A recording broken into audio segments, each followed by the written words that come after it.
So Meg, let's start with you. What role does the executive voice play in advancing employer brand?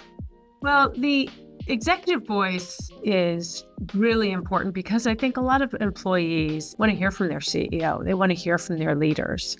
And it's an opportunity for your leader to take communications from a good point to a great point, to engage, to share a little bit of their personality, constantly be sharing their personal values and that of the organization to draw your employees in closer. People want to hear from their CEO, not just about their, to take a Tim word, clinical pathways or other issues, policies, and those sort of things. They want to hear about what happened, what matters to them, and how their personal concerns might be supported at the workplace.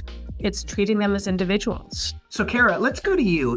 Where should, in your opinion, employee branding be today that historically it hasn't been in healthcare? After the pandemic, we had to shift kind of our thinking, how we're communicating internally, how we're communicating externally, and really speaking to people individually versus kind of the one-stop shop.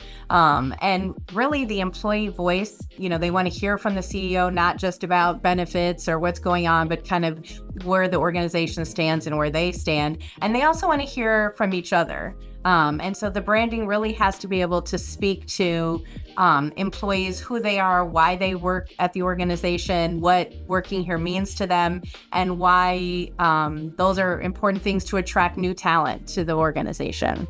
How do you start to turn around a situation where you actually lack a strong connection with certain employee groups or even have an adversarial relationship? You have an opportunity for a high-touch moment, but you do have to be comfortable making some decisions that might be polarizing, that might be challenging. But if you know you're doing it for the right reasons, you lead with that courage, and you really want to pinpoint where is that friction. How has the role of CHRO changed?